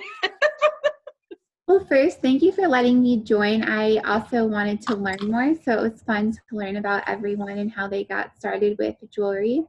But yeah, I love jewelry. I feel really bad because my grandma gave me a lot of jewelry and she was always shopping on QVC. And I never really understood like the value of it, even, you know, when she was giving it to me. So this is very new to me and I'm learning to appreciate it, and I'm just learning a lot. So it's fun. It's a fun experience. Brittany is a very, very smart cookie, and she really helps out a lot here behind the scenes. Like I said, you all really get a really true behind the scenes. I know a lot about jewelry, but these girls really keep this place running. They're always answering questions and making sure that things are set up. So I'm really glad that they have an opportunity to get to know all of you also. What I do like to say, though, that on behalf of everyone here at VMM, we really consider it to be quite an honor that you spend as much time of your time with us. Like, we never take that for granted. I mean, it's one thing to learn about the jewelry. It's one thing to inspire you to wear it. It's another thing to even be able to sell it. But getting to take the time to have personal relationships with all of you, we take that very seriously. All of us have a background in retail and working with personal shopping or in personal styling or things along those lines. So we take getting to know you all very, very seriously. You can't ask us anything. I was going to say, there's another kind of interesting, I guess, kind of segment in the jewelry world that I'm interested in as a historian, because I'm a 19th century historian. First of all, I'm really fascinated with mourning jewelry, and I don't mean mourning as an AM, I mean mourning as in mourning, but also I've become really fascinated with hair jewelry, where they would do the hair and do the weave and make watch fobs and bracelets, rings and brooches. It is unreal. And we're talking, these aren't master jewelers. These are women who did this weaving, and then they were buying pre-made pins with bubble glass, and they were putting their little hair weaving in there and putting it together. I've become really fascinated with that. I know people think it's creepy, it's macabre. And it also goes in with jet, because I really like jet as well, which is really important with Orient jewelry. So I think it's because I love Queen Victoria. Oh, and yeah. With being in mourning for Albert for so long, she was wearing the hair jewelry and the jet. And so I'm totally fascinated. Okay, I have a favorite designer. It's Prince Albert. Because I just realized he made the best, I mean, he designed the best tiaras for her. He did? I think anybody subsequently has done. Like, the emerald one with the, oh my gosh, it's just. To bring back Tiara Tuesday. We used to feature tiaras on Tuesdays for Tiara Tuesdays. Oh my gosh. We'll have to bring that one back again. We haven't done that theme in a while. Mourning jewelry is actually really interesting, and part of the reason why we don't sell it is because it's sort of like gold authentication. Even though I have a very big background in learning about fine and precious metals from working in fine jewelry at Neiman Marcus, when I still had an actual degree and the ability to be able to sell diamonds and grade things and things like that. Mourning jewelry is such a specific period of antique jewelry that you really need to prove that you have some form of historical background, that you can authenticate where it came from and pinpoint what the era is. Those specific collectors are looking for it based on the historical value. And I would like to suggest there's a woman who's named the Man in the Moon Antiques. And there are two types of jewelry who I think that she's really wonderful and she is very knowledgeable about, and she does have the authentication experience to offer true mourning jewelry. She's very good at that. And then another one for people who just love talking about antique and vintage jewelry. She has some of the most incredible collections of pools of light which for those of you who do know or don't know what pools of light is, it's a rock crystal that hasn't been drilled, and it is set in these elaborate settings or very minimalist settings that make it look like it is a pool of light or a floating crystal. Those pieces can go any place upwards of any place between $700 and $3,000. But people really take pride in them because they're very limited quantity, and you really do have to have it authenticated by a true, I guess you could say, jewelry expert that specializes in that area or that expertise. One thing that you won't see here at Vintage Meet Modern is we won't dabble in things that we don't have enough authority to bring you in. We'll answer your questions and we'll send you in different directions, because obviously working in this industry as long as I have, I know my Rolodex is very deep of who I would send you to, but that's another reason why we don't sell gold, is because gold is another one where people want to see it acid tested. They want to see it weighed a certain way. And that's just not an area in which I don't keep acids in my house. I have a 7-year-old. You all have seen Mr. Michael running through the background. I don't think that that's such a hot idea for us right now. So, but I know a lot of people who have. Signet jewelry is another area in which lots of people who love antique and vintage jewelry, they love signet rings. They love things that have heraldic crests on them, representative of certain eras, certain families, those types of things. But I know that there are lots of really great people.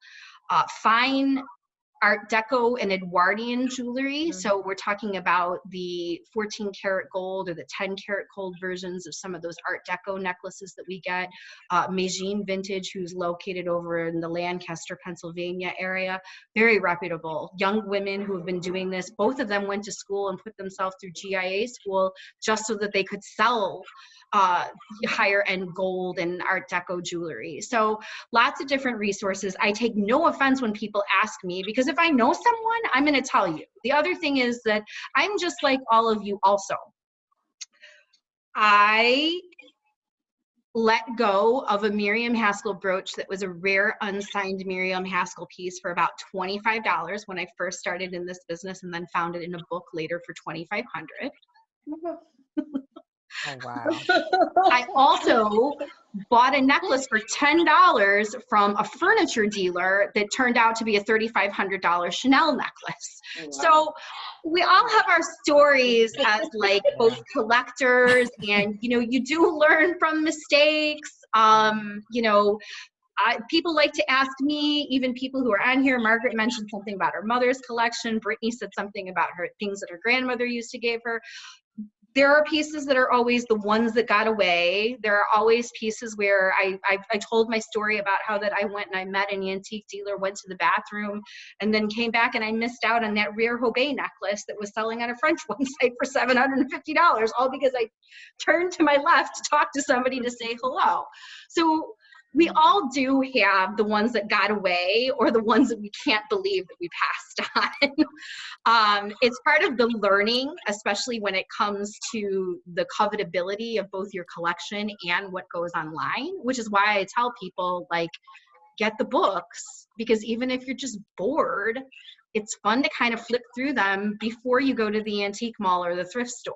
It's fun to, and the more you familiarize yourself with them. And I like the books because the books aren't distracting like online. It's even like when I said, when you go to Pinterest, only type in vintage jewelry advertisements 1950s, because you're not going to start getting ads popping up at you trying to sell you this, trying to sell you that. You'll just see the actual advertisements, which will give you a very good example of pink floral jewelry, very popular by Coro in the 1950s. And then sure enough, if you go, I do also believe, you're all gonna think I'm crazy, I do believe in the laws of attraction. If you want this stuff to show up on your treasure hunt, or if you want this stuff to show up even online in VMM, start flipping through the books, because if you build it, they will come. So it is fun, and it is a really great way of getting to know things. Like I said, there's all kinds of cautionary tales in terms of learning about the values of things. And the values of things, I am very careful to tell you a couple different things. One, almost every single antique and vintage dealer who's in this business is a small business. And I really associate the value with how hard people that work in small businesses. So even if they may be buying things in different ways, I try to remember there's a lot of things that go into running a small business. And I don't mean that amongst anybody here related to what we even sell at VMM. It's just, you'll get good deals on things, and then you'll get deals where you realize that if it's a person that specializes in something, they probably worked really hard to take that into their collection. Like I mentioned, this woman who's like the Man in the Moon antiques, she collects all of these very elaborate morning hair pieces, and I know exactly the ones that Michelle's are talking about. They're like braided, sometimes they've got pictures of people in them and things like that. This one time I just struck up a conversation with her and I said, how do you acquire all this stuff? And she said, oh, I buy in auctions, but I buy it at like $10,000 and $20,000 at a time. Oh, wow. I mean, I just about fell out of my chair, but I was like, oh, okay. Keeping a very straight face the entire time while she's telling me this, you know. Like she's got this Georgian Peru in the velvet box that looks like something right out of a Sotheby's catalog. And I'm like, where did you get that? And she's like, oh, the Sotheby's catalog. And I'm like, oh, okay. All right. May I try it on? It's like that episode of Friends where Phoebe's got on like the hat and the sword and the rings and everything. Can I just try it on? Let me see what the musket, you know. So yeah, so I do really try to keep that in mind. Auctions are a fun place to score things. I do believe that the more that you look at things, the more you will recognize them in different ways in different places. My own personal history, like I said, I think Julie mentioned something about KJL. I have always had very high-end taste, so I would love to have a David Webb bracelet, but since I probably won't get to have one, who knows? I don't know. I believe in things that coming into my life for a reason, but I think that it's pretty incredible that when we read about some of the books like Carol Tenenbaum's Fabulous Fakes and things like that, she talks a lot about the influence of, you know, the higher end designers or the precious jewelry designers and how they influence the costume and the vintage designers. And I think it's a really incredible ability to be able to own a piece of that, even if you can't afford a $50,000 bracelet from David Webb.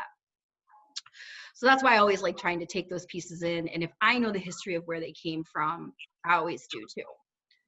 Now here at VMM, letting you in a little bit behind the scenes, we work primarily with people who are downsizing large collections, but they're very much reflective of actually all the women who are sitting here. They're usually people who had eclectic taste and they just loved jewelry their whole life. So they've amassed these very large quantities and they want it all to be consolidated at the same time. So that's why sometimes we'll work with somebody who will get like 20 check necklaces from, but then we'll also get 50 pairs of clip earrings from the 50s from. We usually try to take in everything at the same time. And then we always try to do our best to make sure that we catalog where things are coming from. Sometimes I get lucky and I'll even get to interview the people where places come from. I do have some very nice emotional stories.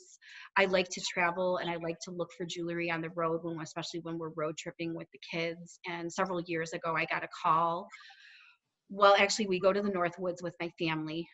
You don't see the funny side of me, but we went to the North Woods with my family, and everybody who's ever been to the North Woods with their entire family, as a mother, knows that it's not a vacation. You do nothing but cook and clean and chase the kids the entire time, but the good news is that they're not playing off in the street. But I was looking through the paper up there, and there was a lady in Conover, Wisconsin, who was selling a jewelry collection, and she really just wanted to get rid of it.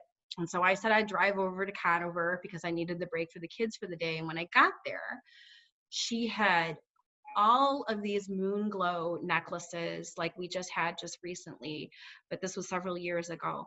She had all of these moon glow necklaces that were marked and all these beaded necklaces that were marked made in Japan. And she had all these envelopes folded up with the necklaces inside of them. And I asked what the envelopes were from, and she said, well, my husband was stationed in the war in the 1940s, and every month he was gone, he would send me back something that was made in Japan. She had every single piece and every single envelope. And so these very common vintage necklaces that somebody else might say are like, oh, that's very common vintage. You can find that at any antique store. You can find that at any auction on eBay or something like that. where was I ever going to find a lot of 40 to 50 vintage necklaces that were all beads or all marked, made in Hong Kong or made in Japan, from a woman who had actually kept the documentation that they were from her sweetheart? So the more time you spend, the more questions that you ask, the more paths you go down, you'll have an appreciation not just for the jewelry, but from the people that it comes from. So don't be afraid to ask questions. That's always what I say. So yeah. Well, we've been on for almost 2 hours. Who else has any more questions? Let's open it up to see if we have any more questions. And I'll be quiet now. Does anybody have any questions for any other members? Anybody want to get to know each other better? Anything like that? Hey, Veronica, I was just wondering, kind of like what Julie was asking, when you go to, say, a vintage shop or an antique shop, and it's just full of jewelry, like where do you even start? Okay, well, your process? I personally, I have 2 rules. The first of which is actually don't get hung up on the designer. If you are gravitating towards something that you really love and that you're going to wear and you're going to feel empowered putting it on, or it reminds you of somebody special, start with that. Always start, one of the very important baselines here at Vintage Meet Modern, and I'm saying this as a personal stylist and as a personal shopper, of somebody who's worked with women and sold millions of dollars worth of jewelry and clothes their whole life. The most empowering piece, even when you're looking for something a collectible, is going to be the one that you actually want to wear. So it's really fantastic to go and shop the vintage route because of all of these reasons that we're talking about: history, desirability, wearability, collectability. But if you don't wear it, you're just collecting something to enjoy it. And that's not a bad thing, but that's a different way of collecting. If you read some of the books or you get some of the resources, or you even go online, you're going to find that there are people that collect jewelry and even store jewelry and display jewelry, much like the way an artist has a collection. But if you're going to start for your own reasons of going out, the first thing to do is to find pieces that you like and that you're naturally attracted to. Now, the next is, if you really are becoming a passionate collector and you want to have a combination of pieces that you love to wear and that are actually vintage pieces that you know now based on information, the next thing to do is, like I said, start with pieces that don't look like they don't have anything wrong with them, or to the best of their ability that they don't have anything wrong with them. Some pieces can be easy fixes. Some pieces are not easy fixes. Some pieces are very desired. You saw the other day that Through Cell commented there was a very rare vintage Crown Jafari necklace, and she said, oh, it doesn't look like it has a dark enough patina on it for me. And like, that's what I mean. Some people really like when things have like an antique or a vintage patina to it. They don't like polishing their silver. So the first thing to do is I would make sure that the mechanisms work before I would even get hung up over on the designer. The next thing that, like I said, is you really need to familiarize yourself with the back. The backs of pieces tell you more than the front. The backs always have the designer's name, and not always, I mean, but if it does have a designer name that signed their work, the designer is going to be on the back of it. If the clasp, if it's not a signed piece, or if it's an older piece, like Gail was mentioning about the Checo pieces and things like that, the calling cards and the information on that are how it's knotted, what kind of clasp they used, earring backs. For all the things that we talk about clip earrings, actually studying clip earrings and investing in clip earrings is actually a really cheap way, because cheap clip earrings do tend to be less expensive because not as many people wear clip earrings. However, I have a metal sensitivity, so I wear clip earrings all the time and they don't bother me. But if you're looking to learn about it, many times when you go to the counter, you're going to see when you go to these other places, they've got tons of clip earrings because not as many people want them. But clip earrings, when you look at the books, especially like that one that I showed you, 202 and 303, that's got the information that's related to the backs of things, you're going to see there's wing backs, there's friction clips, there's screw backs. when you're wanting to learn about the authentication or learning about the designers, those are very easy pieces to identify by the backs of learning, like what era, what designer, those types of things. So those are all the types of clues that I would tell you to look for. And then there's nothing wrong with taking pictures and learning what you like. I mean, the same goes for being true for looking in the books. If you learn that, for example, Miriam Haskell also worked with Duplot jewelry for many years. They use this very unique, teeny tiny slider clasp, and it actually has a patent number on it. Take a picture of it, and then whenever you see that slider clasp, and if you look close enough and you take the loop that's in your purse, you're going to see the patent number on it, and you're going to go, yeah, that's a Miriam Haskell or a Duplot period piece from that type of stuff. But again, like what I like to remind people is that, you have to be open to trying different things too. You never know, you got to wear it, and you may feel differently once you put it on. I'm sure many people feel that way. That's what's so great about working with a personal shopper or working with a personal stylist, or even being in your group and seeing other people wear jewelry, because you're kind of like, man, I would never wear that. Or I would never. How many times I hear people, most common thing that we ever get. You want to know the top 3 questions we get at Vintage Meet Modern? Yes. How do you wear a brooch? Where did all the jewelry come from? And how do I know so much? Those are the top 3 questions I get whenever anybody meets me. How do I wear a brooch? I don't have to tell all of you because you're all here and you all wear brooches, but I'm always like, you put it on. I'm sitting here. It's more romantic than that, of course. I'm always like, oh, like you can wear it on the shoulder, you can wear it at the neck, but like, I'm always sort of surprised. Like you put it on just like you put anything else on, your shoes, your scarf, whatever. You have to wear it. But then when people try it, they're like, oh, I could wear a brooch. Oh, look who's here. Michael. Hi. Good night, Beth. Good night,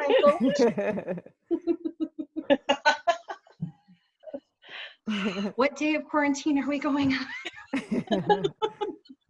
But I think that that's another thing, though, that you can appreciate by doing 2 things. Again, is going on Pinterest.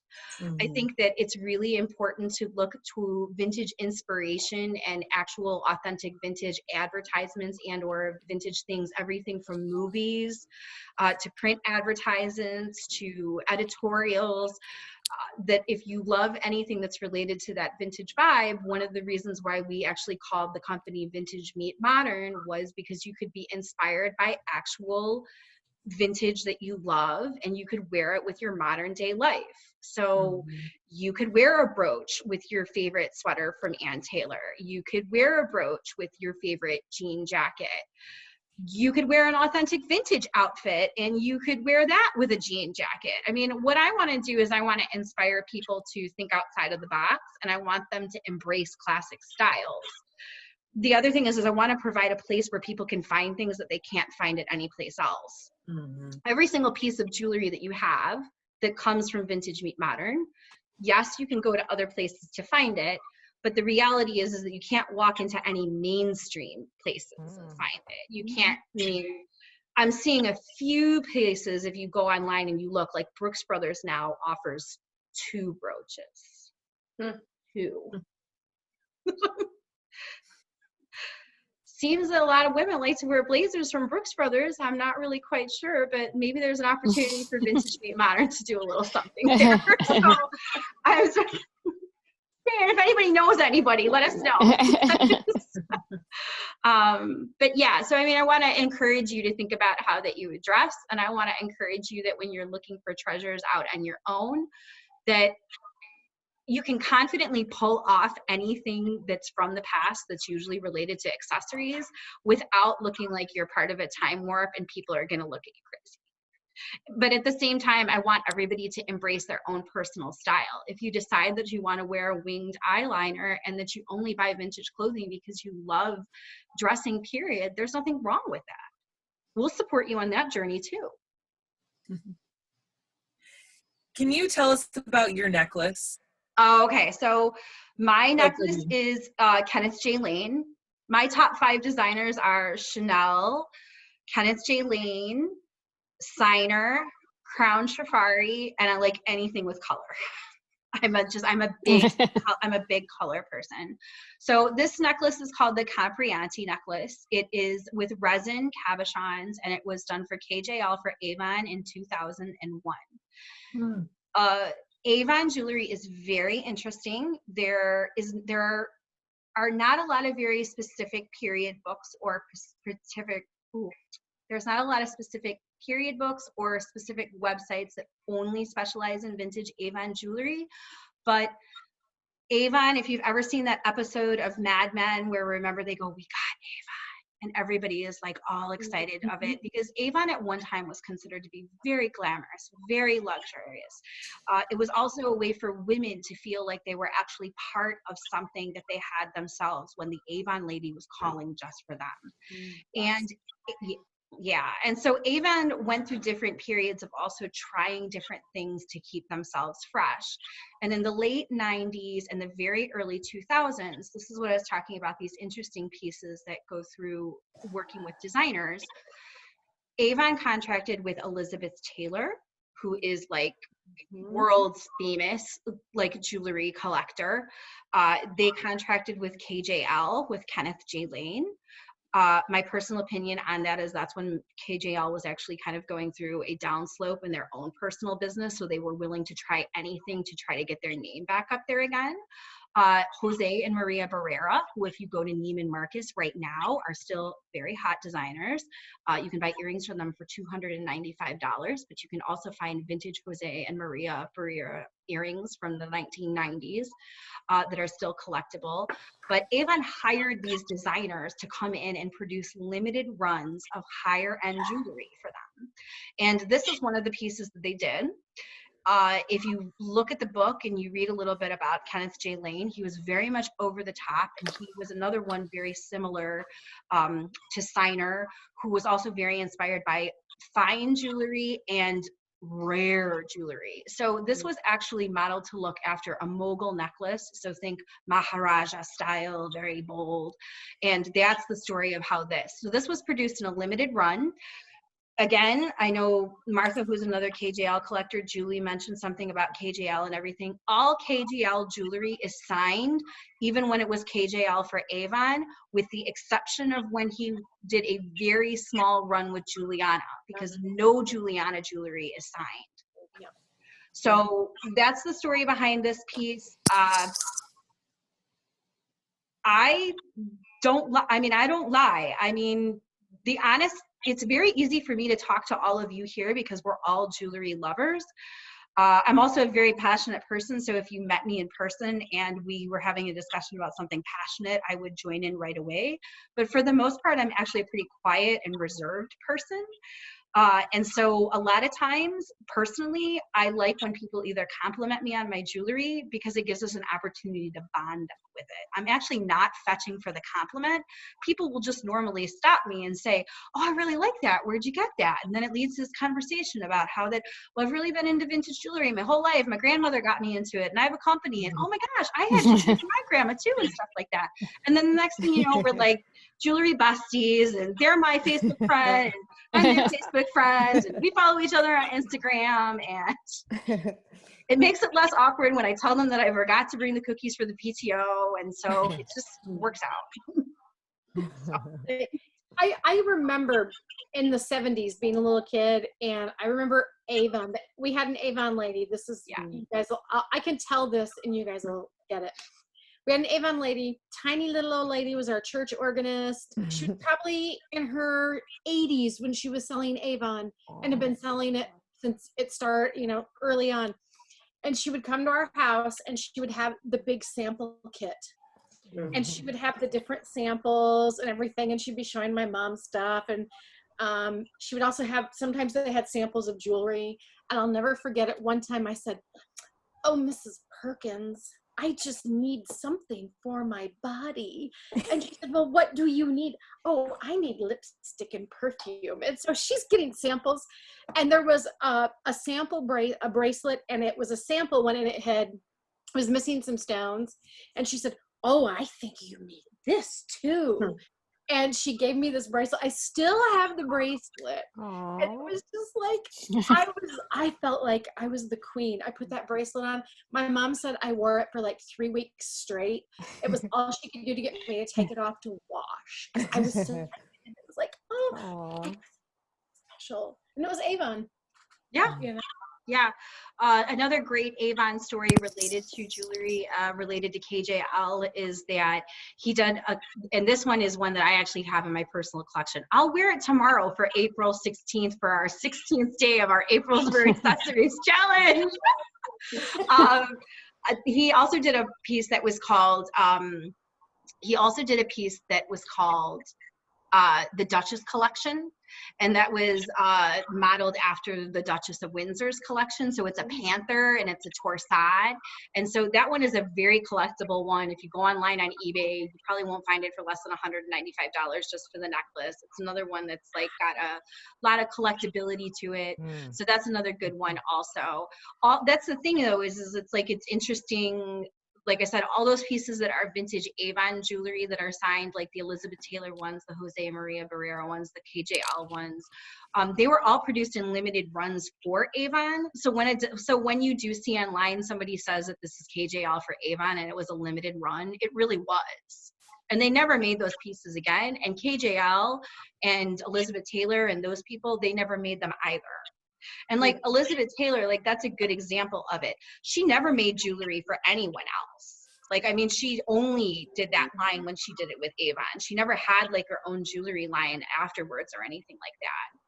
But I think that again, like, it's interesting because you think about like the business aspect of this. It was probably like when White Diamonds kind of went belly up and she like needed something to keep her going. So she was like, oh yeah, I'll do a line of jewelry with Avon. You know, those are the... So who else here has inherited jewelry from somebody that's like their sentimental piece? So everybody's got those sentimental pieces. Yep. Well, as we wind down for the evening here, this has been a really, really great conversation. I know many of us could just stay up all night long talking about this. Chanel had a quick question. We have been working very hard behind the scenes here too. I want to know what other topics or what other questions you have so that we can start putting together a list so that we can dive into some of these topics with more in depth and actually have an opportunity to do some more relationships, like things like this, where we can all get together and we can spend some more time talking about the things that are really on your mind when it comes to jewelry. I think jewelry care, like Yeah. jewelry care, or, you know, how do you know when you can repair something yourself versus needing to send it out to someone? Those would be some really, I think, some good topics. I mean, I think about that when I get ready in the morning. I had not thought about it, but you know, you get dressed and then you put your hairspray on, and I'm like, oh my gosh, I just got hairspray all over my jewelry. You know, so it's, you know, just there are all kinds of things like that that you don't think of, but I think care and cleaning and maintenance is really important. Maybe storage too. Storage, Yeah, storage. And or They That- have tons of Yeah. little boxes and, storage. you know, Yeah, I love when I'm with other jewelry people because everybody's like, I need storage too. I need storage. Yes. Yes. Yes.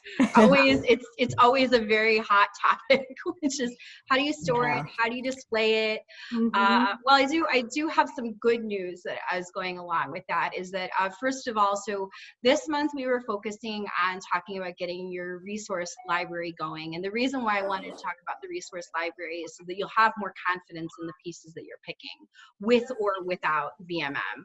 A little bit of knowledge, a little bit of learning goes a long way. The next thing though that I wanted to tell everybody is that actually in May, our topic is going to be jewelry care. So we're going to be talking about jewelry care in May because I had so many people come to me enough. And whenever somebody comes to me, and I will, like, even if one person asks me a question, I always try to be pretty good about trying to get an answer back. But a lot of people are spending a lot more time at home, so they're going through their collections, they're doing spring cleaning, and we're getting a lot more requests for people saying, like, I have this piece and it just has one stone missing, or I have this piece and I really like to get it repaired, or I really need to have a ring resized. So we're making that a priority, that when it comes in May, that we are going to have another one of these workshops where we're actually going to have a guest expert come and give us some advice on wear and care. And then we are also going to have, we're friends with somebody who is actually a home organizer, but she specializes in actually working with people who have more of types collections. So she's not like a Marie Kondo person. She's not going to tell you get rid of anything. She helps people both downsize and still be able to keep their collections, and she also helps people organize things so that they can enjoy them more. She specializes in fashion organization, so she'll be joining us for a meetup as well. That'd be fun. And now the last thing that I'm going to tell you is, for an extremely reasonably priced, because I do everything reasonably priced here, we are going to be starting like a Vintage Meet Modern book club. So the books that I talked about, we are going to basically have like our own little private Facebook group, and we're going to pick one of the books that I have behind me that I was talking about. If you want to buy the book, you can buy the book, and then you can ask questions, or you can talk about what you learned. If you don't want to buy the book and you just want to learn from what other people are talking, it's no different than the book club that you go with your neighbors. Like, you know, sometimes I read the book and sometimes I don't. I got to get out of the house too, girls. So we will be starting that also. And since all of you are here, you will get a special invitation to join it first. And like I said, it's something that we've tried to do new, but we love everybody in the group. Let me just tell you that right out. We love everybody in the group, but we also do appreciate that there are people that are at various levels of learning. Some people want to see how the jewelry is worn. Some people just want first access to the jewelry. And some people really want to make this more of a journey for them through relationships and learning and just the sharing of information. And so we're going to be opening that up for people too. My dad's in a ham radio club. He's 80. He gave me the idea.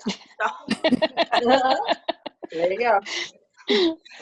So we're going to be doing that as well. There's no pressure for anybody to join, but I do want everybody to keep in mind that if you like the community aspect of being able to talk with more people, and even having the opportunity that we've got some guests that can come in that can even give you better answers that I can, it's your opportunity to ask them questions. Like, we have a jewelry repair person that we use here at VMM.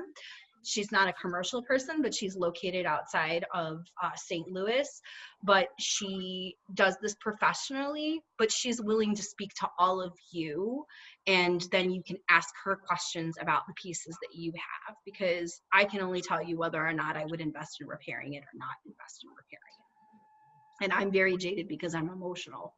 I'm going to tell you, if you love it, of course you should repair it. She's going to tell you it's going to cost $425 to fix the enamel, and why don't we just set up an eBay search and see if we can find another one? So, I mean, but like I said, I'm a straight shooter, so you're going to get the honest answer from me. But there are more opportunities, and I hope everybody had fun tonight. Yes. Did somebody learn something? Definitely. Yes. Definitely. Did somebody learn something? And everybody stayed, so you must have had a good time. So that makes me happy too. So thank you so much for being here. I really enjoyed getting to see all your smiling faces. If you could do me just one favor, please continue to share your photos and be active in the group. There are so many members in there, but we really mean it. Like, at the top of our list every day, it is to go in there, and it is to see how you're doing and what you're wearing and how you're feeling and all of those things. I know that seems like a strange request, but the community here at VMM means everything to us. So if you can just continue being part of it, that means more than you know. Okay? Okay. Sure. Yes. Okay. Go forth and sparkle. And I can't wait to see what you're all wearing on day 16. Good night. Good night. Thank you. Bye. Thank you. Thank you.